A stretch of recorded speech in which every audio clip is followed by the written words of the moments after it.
नमस्कार, मैं पंकज कुमार। स्वागत है आपका हमारे कार्यक्रम प्रगति की राह पर में। आज हम आपको एक ऐसे प्रगतिशील किसान से मिलवाने जा रहे हैं जो उच्चतम तकनीक से खेती करते हैं। ये हैं कानाराम यादव।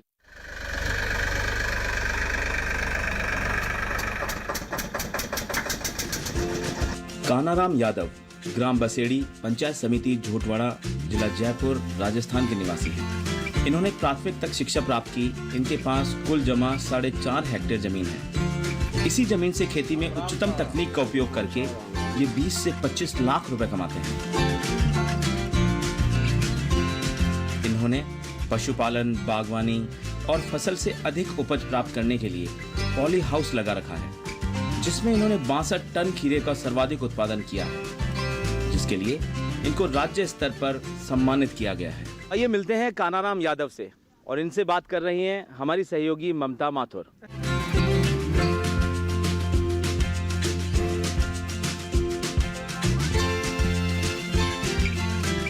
तो आइए मिलते हैं किसान कानाराम यादव जी से और उनसे पूछते हैं पशुपालन, कृषि और बागवानी के अनुभव।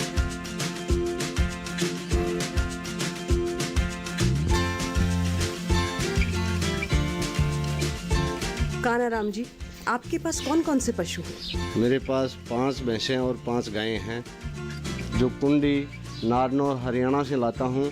और बढ़िया नस्ल की भैंसें हैं, बढ़िया दुधारू हैं, अच्छी भैंसें हैं। आप इनकी देखभाल कैसे करते हैं? इनकी देखभाल सुबह चारा डाल देते हैं, आवश्यकता अनुसार बंटा डाल देते हैं और बंटा डालने के बाद पानी पिला के नहला के छाँव में बांध देते हैं। दूध का टाइम होते ही दूध निकाल लेते हैं और दूध निकाल करके 40-50 लीटर डेली का दूध होता है हमारे। आवश्यकता अनुसार घर रख लेते हैं और बाकी हमारे पास में डेयरी है, उस डेयरी में दे आते हैं। गाय का दूध 28 रुपये के करीब जाता है और भैंस का दूध 30-32 रुपये किलो जाता है और 1500 से 2000 रुपये डेली की आमदनी हो जाती है। 50% खर्चे में चल जाता है तो 50% हमारे पास शेष बच जाता है।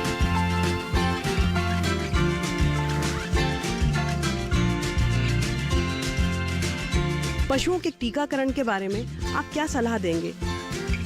टीकाकरण और गर्भावस्था के लिए हम नज़दीकी हॉस्पिटल हमारे गांव में जो है उसमें सूचना दे देते हैं।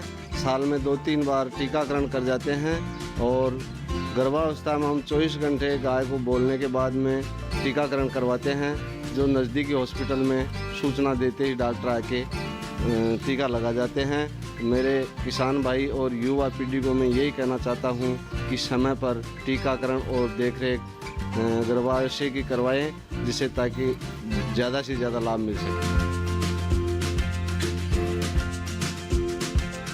दूध बेचने के साथ साथ ये जैविक खेती करते हैं। गौधन से प्राप्त गोबर एवं गौमूत्र का समुचित उपयोग कर ये फसलों के लिए जैविक खाद एवं दवाइयाँ तैयार करते हैं।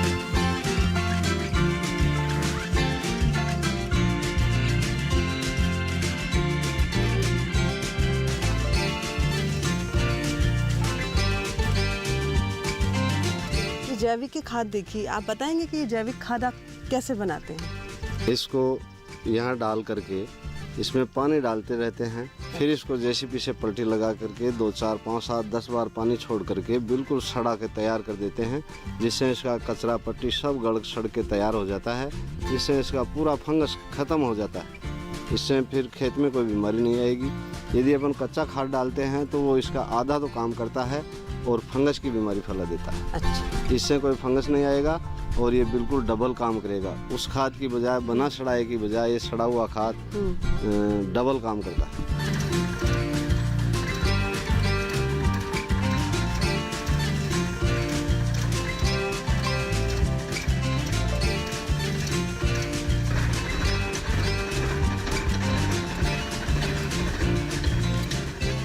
कानाराम जी, आप बताएंगे कि इस ट्रैक्टर की क्या उपयोगिता है आपकी इस भूमि के लिए, इस ज़मीन के लिए? इस ट्रैक्टर की ये भूमिका है, पहले मेरे पास छोटा ट्रैक्टर था 1035, वो इस रोटोवेटर का लोड नहीं सह सका। अच्छा। नीचे आने लग गया लोड के।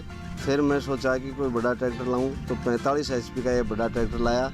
ये रोटोवेटर चलाने में और मिट्टी और खाद को मिलाने में इतना उपलब्ध ज़रूरी है कि छोटे ट्रैक्टर से वो मिल नहीं पाता है। मतलब इससे मिट्टी और खाद को मिलावट करने में आपका महत्वपूर्ण योगदान है। महत्वपूर्ण योगदान है साहब, ये बिल्कुल मिक्सचर कर देता है मिक्स और पता नहीं चलता है कि यहाँ खाद डाला हुआ है। मिक्सचर करने में बहुत बढ़िया चीज़ है। कान्हा जी, ये खाद और मिट्टी मिक्स हो जाती है तो इसके क्या फायदे हैं? यदि आप खाद डालेंगे जमीन में, वो मिट्टी के अंदर मिक्स ही नहीं होगा, कंकर की जैसे गुड़ता रहेगा तो वो उपयोग नहीं करेगा जितना करना चाहिए। और इसको बिल्कुल काट काट के बिल्कुल मिट्टी में मिला देगा तो वो रेशों में मिल जाएगा और सब जड़ों में जा कर के बहुत बढ़िया खाद के काम में करेगा। तो हम इस खाद और मिट्टी जो आपने इससे मिक्स की है, हाँ। तो आप हर जगह आप इसको यूज कर सकते हैं, इसका उपयोग में ला सकते हैं? हर जगह उपयोग में लेता हूँ, पोलियो हाउस में भी लेता हूँ, ओपन में भी लेता हूँ, और ये छोटे मोटे कचरे को भी काट पीट के मिट्टी में मिला देता है सबको। बहुत ही मतलब आप इसका बहुत ही महत्वपूर्ण है साहब। यदि किसान एक खेती करने वाला हो तो ये बहुत जरूरी है।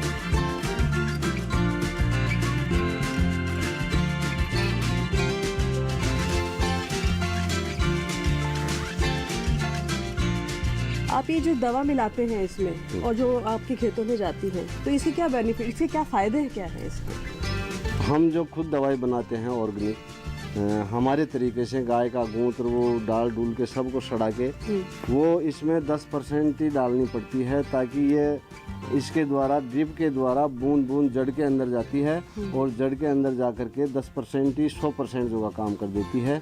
और ये बहुत ही लाभदायक चीज़ है। हम ऑर्गेनिक तरीके से काम करते हैं और ऑर्गेनिक दवाई इससे सप्लाई देते हैं। और इस पानी में आप क्या क्या मिलाते हैं? इसको हम देसी नुस्खे बनाते हैं।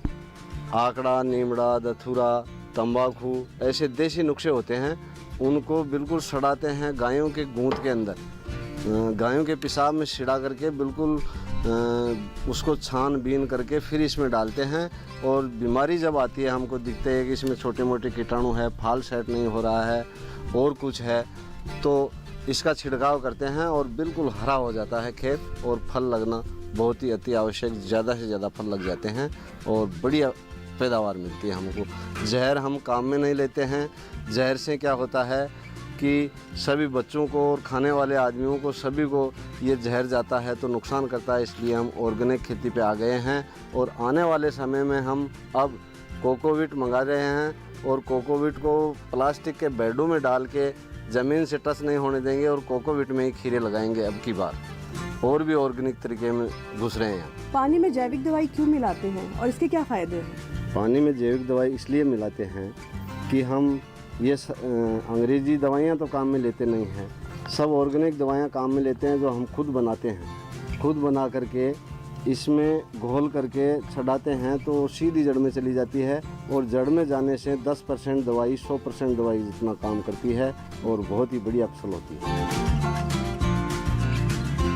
ये जो हमारा पद्धति है, इससे हम 25% पानी में ही 100% पानी जितना काम कर लेते हैं और ये बहुत ही अच्छी चीज़ है।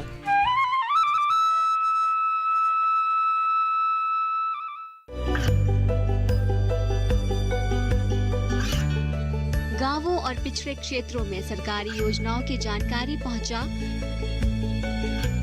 देश में कौशल और क्षमता विकास कर ग्रामीणों को सामाजिक बदलाव और विकास से जोड़ने की दूरदर्शन किसान की पहल चौपाल चर्चा देखें सोमवार से शुक्रवार सुबह 9 बजे।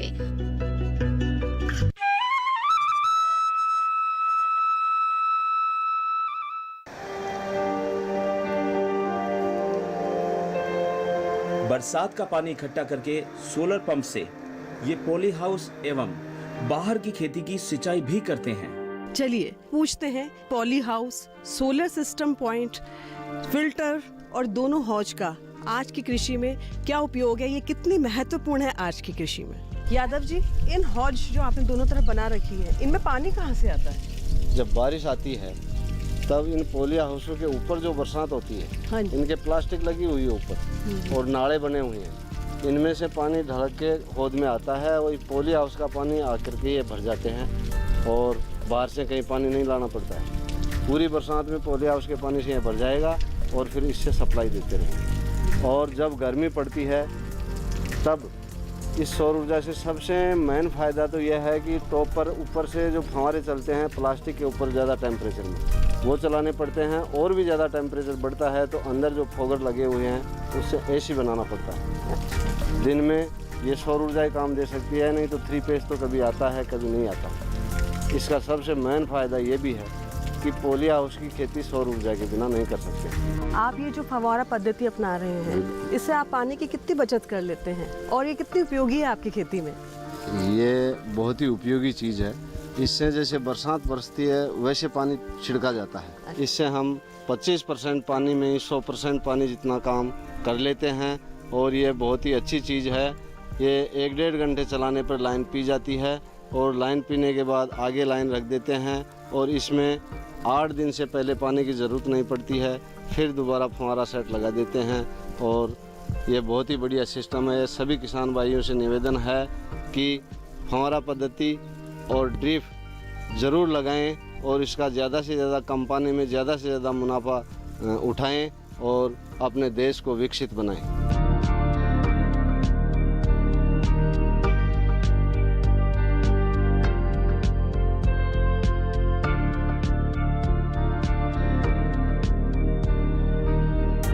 कान्हा राम जी, पॉली हाउस की फसल और बाहर की फसलों में क्या अंतर है, आप बताएंगे?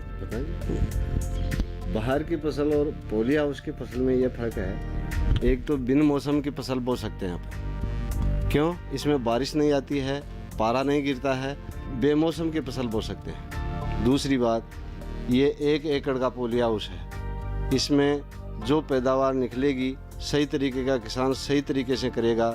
तो मैंने इसमें 13 लाख रुपए की कॉस्ट की एक फसल निकाली है, जिसमें 62 टन खीरा दिया है।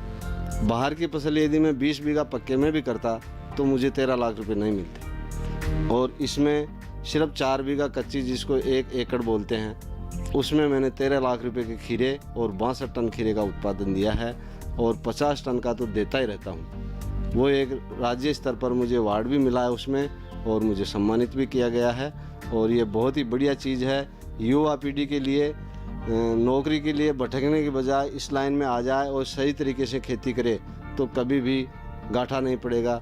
IAS की तनख्वाह भी इसमें पैदा कर सकता है। हम देख रहे हैं कि आपने इस पॉली हाउस में काफ़ी तैयारी कर रखी है बुआई की, तो आप अभी कौन सी खेती करने वाले हैं? इसमें खाद वाद डाल के बिल्कुल रोटोवेटर से मिक्सचर कर दिया। अब इसमें 1 महीने बाद में खीरे की फसल लगा रहा हूँ। 3 पॉली हाउस है मेरे, 2 में तो खीरे लगाऊंगा और 1 में टमाटर की फसल लगाऊंगा, जो 1 महीने बाद में लगाना स्टार्ट करूंगा। 2-3 महीने में उसको पूरी कर लूँगा और पूरे सीजन वो चलती रहेगी। और एक एक पौधे को एक एक धागे के ऊपर लटकाया जाता है। जितना हाथ की हाइट होती है उतना ले जाते हैं, फिर छोड़ देते हैं, वापस आ जाता है, फल लगता हुआ ज़मीन के वापस आके आ जाता है। और इसमें कम से कम तो 40 टन तो निकल ही जाता है, लेकिन बढ़िया किसान तो 50 से 60 टन माल निकाल देता है। और क्या क्या फ़ायदे हैं इस पॉली हाउस के? इसमें बारिश नहीं आती है, ओले गिरे तो भी बच जाते हैं और सर्दी से बच जाते हैं, बेमौसम की फसल कर सकते हैं। इसमें तो फ़ायदे ही फ़ायदे हैं। और इस टेम्परेचर से और मल्चिंग लगाने से, ड्रिप से पानी की इतनी बचत होती है कि 10% पानी में खेती हो जाती है। बरसात के पानी से, पॉली हाउस के पानी से डैम भर जाता है और डैम के पानी से 6 महीने की खेती अपन पॉली हाउस में बरसात के पानी से कर सकते हैं। बाहर के पानी की ज़रूरत नहीं है। और बरसात का पानी इतना उपयोगी है कि ट्यूबवेल के पानी से तो आजकल कई बीमारियां होने लग गई। बरसात के पानी से कोई बीमारी नहीं आती है और कोई फंक्शन नहीं आता है, बढ़िया खेती होती है। मिर्ची की खेती मैंने सिर्फ 1000 वर्ग मीटर ज़मीन में लगा रखी है। इसमें मैंने 1,40,50 हज़ार रुपये की मिर्ची बेच दी और अब भी उम्मीद रखता हूँ कि 60-70 हज़ार रुपये की मिर्ची तो और बेचूंगा।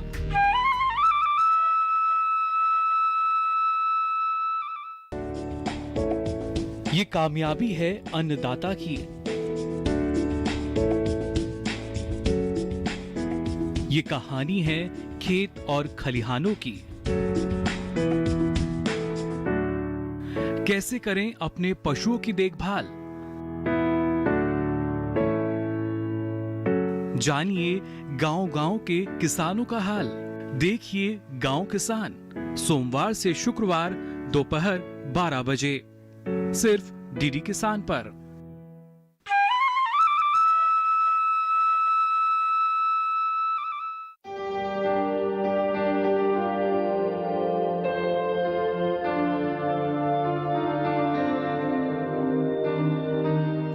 कानाराम यादव खीरे की खेती के साथ साथ अच्छी किस्म की मिर्च की खेती भी करते हैं, जिसमें भी वे सर्वाधिक उत्पादन लेते हैं। यादव जी, बहुत ही खूबसूरत तरीके से आपने मिर्ची की खेती की है। आप एक बार बताएंगे कि कितनी हेक्टेयर जमीन पे इसकी पैदावार है और कितनी पैदावार आप कर लेते हैं? मिर्ची की खेती मैंने सिर्फ 1000 वर्ग मीटर ज़मीन में लगा रखी है, जिसको बोलते हैं 1 बीघा कच्ची ज़मीन भी कह सकते हैं। इसमें मैंने 1,40,50 हज़ार रुपये की मिर्ची बेच दी और अब भी उम्मीद रखता हूँ कि 60-70 हज़ार रुपये की मिर्ची तो और बेचूँगा। और इसको जनवरी में लगाई थी और अगस्त सितंबर तक ये चलेगी। बहुत ही बढ़िया क्वालिटी का बीज है, इसके मुताबिक कोई बीज नहीं है। एक एक पौधे से 5-5 किलो मिर्ची एक बार में टूट जाती है और बहुत ही बढ़िया प्रोडक्शन है इसका। तो जनवरी से और सितंबर यही महीने होते हैं मिर्ची की बुवाई के? हाँ, जनवरी से सितंबर तक ये बीज चलता है। कई बीज वो आते हैं हाइब्रिड, वो थोड़े दिनों में ख़त्म हो जाता है, लेकिन ये बिल्कुल देसी मिर्च है और ये इसको सुखा के भी बेच सकते हैं, हरी को भी बेच सकते हैं और लाल को बेच सकते हैं। सभी बढ़िया क्वालिटी का बीज है ये। करीबन 8-9 महीने रेगुलर तुड़ाई चलती है इसकी। यादव जी, इतनी मिर्ची की पैदावार के लिए आपको पानी की तो आवश्यकता होती होगी, तो क्या आपको पानी की कोई कमी तो नहीं इनकी पैदावार के लिए? हमारी सरकार ने ये बूंद बूंद सिंचाई वाला ड्रिप इरिगेशन लगा करके और मल्चिंग पे सब्सिडी दे करके इतना सोल्व कर दिया कि 100% की बजाय 10% पानी में बूंद बूंद सिंचाई करके हम पिलाई डेली कर देते हैं। इसमें ज़्यादा पानी चलाने की ज़रूरत नहीं पड़ती है, मल्चिंग लगी हुई होती है।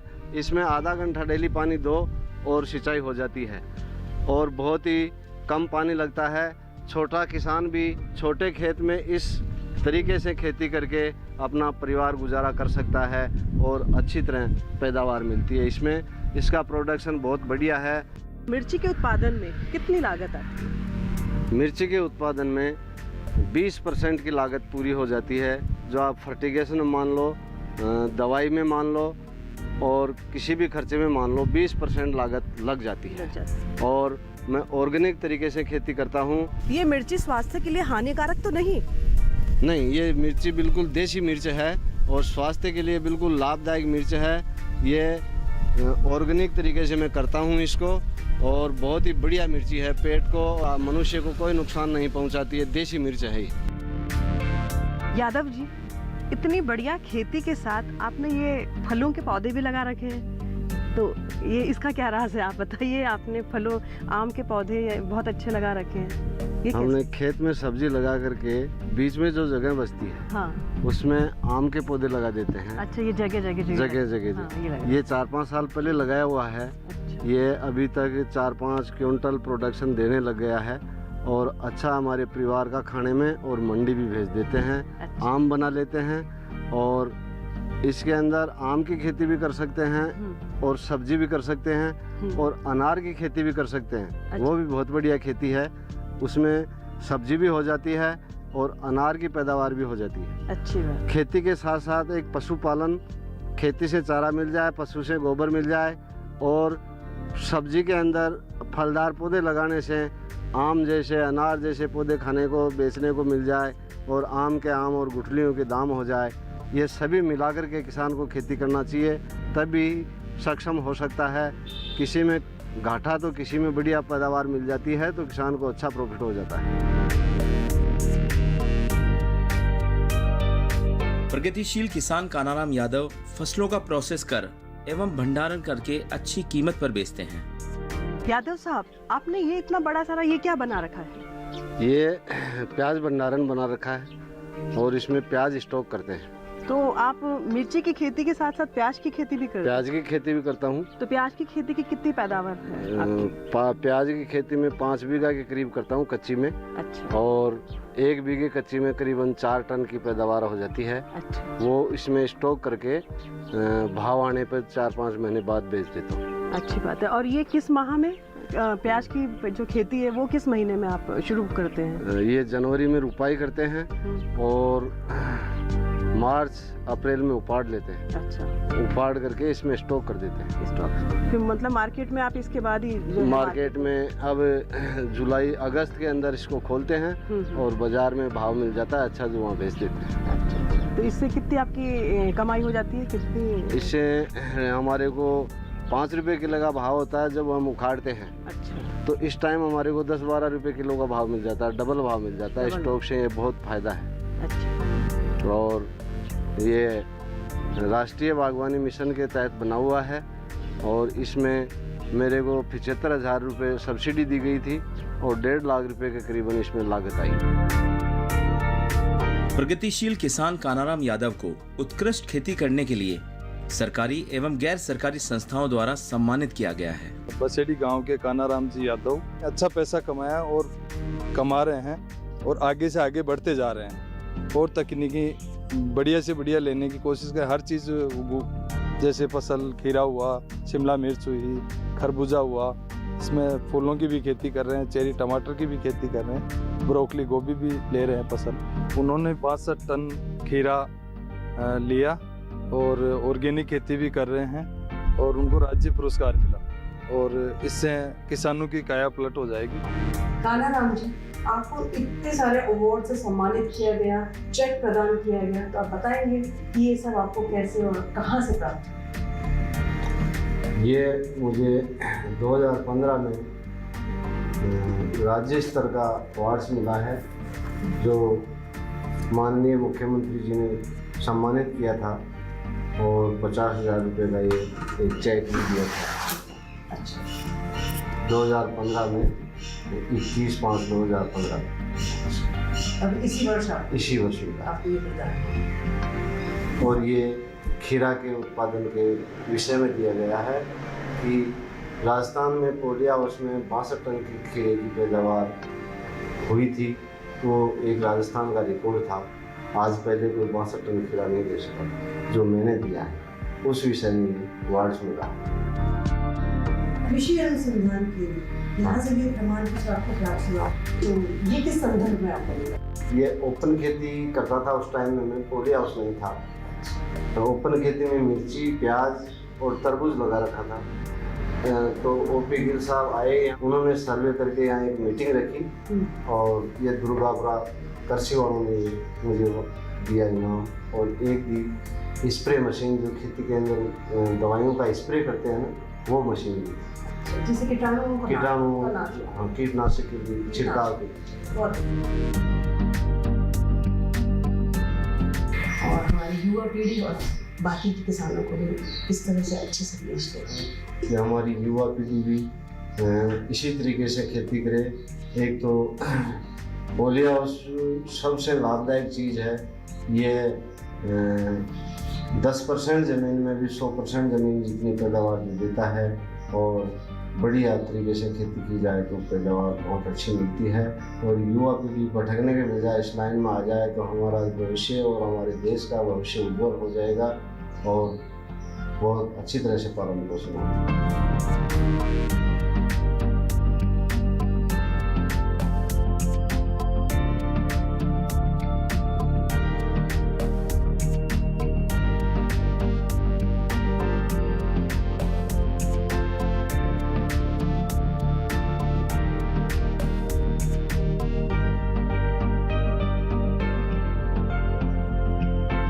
तो देखा आपने, प्रगतिशील किसान कानाराम यादव कितनी समृद्ध जिंदगी जी रहे हैं।